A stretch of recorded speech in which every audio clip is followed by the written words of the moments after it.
Probably not me na. Hindi na siguro, when the time comes, pinag-usapan din namin yun na sabi ko nga sa tatay ko na baka pwedeng pasulat na natin yung storya mo. The Little Lapid story while you're well and capable, while di ba? Kasi you're the only one who knows what happened.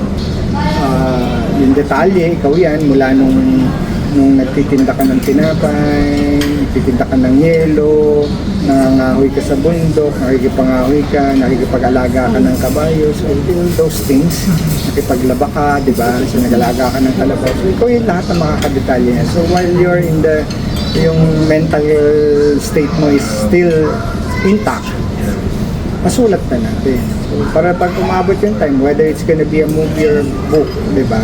At least may legacy na may iwan for you, magawa na natin. But I think hindi ko na siguro aabutan yun. Probably yung mga next generation, yung mga anak ko na, anak ng mga kapatid ko, whoever is gonna do it, but not in my generation. Hindi na kami magkakapatid kasi I'm already 47.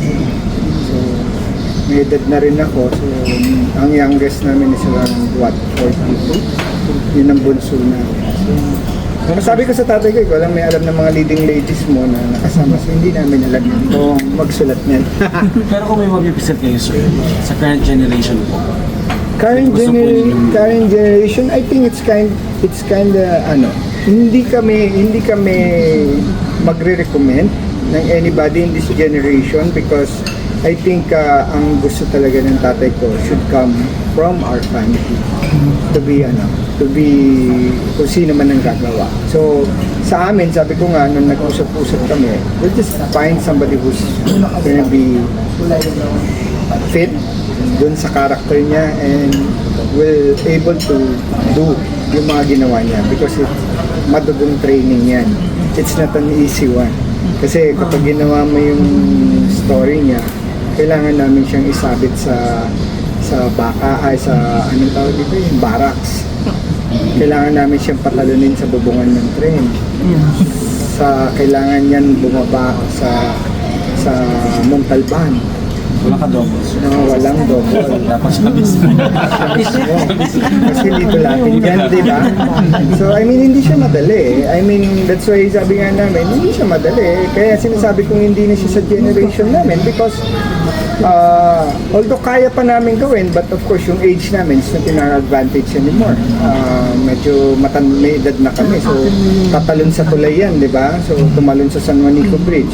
Nagpapakaladkad sa kabayo, tumatalon sa kabayo. So, yung bata talaga ang kailangan namin i-ready, ihuhulma namin yan, iti-training namin just to magampanin niya kasi dahil madugo dahil siya, ang tinignan niyang model ng time niya, yung Jess Lapid naman, senior.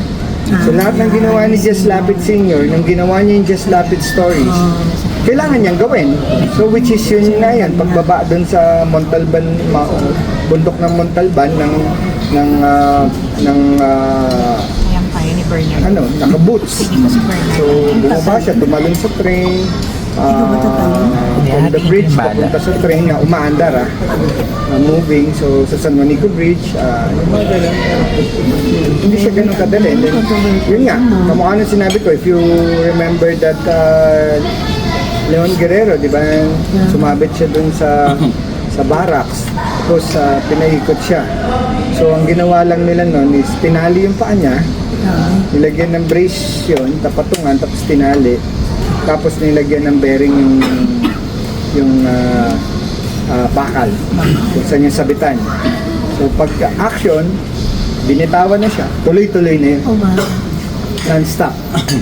So, I think pumutok yata yung ugat niya sa mata kasi because of blood circulation yung pagbaba, di ba? So, yun yung mga ganung kahirap yun. Hoping with the technology right now, plus isa pang may pinakamahirap na kailangan gawin, yung manghati ng bala. Hinahati. Di ba, no? Manghati ng bala. Imagine mo dati wala pang wala pang special effects, no? Nahati. Loloko nga namin yung mga next generation, baka naman kayo, tinidor na yung gamitin, hindi na consider mas marami. Di ba?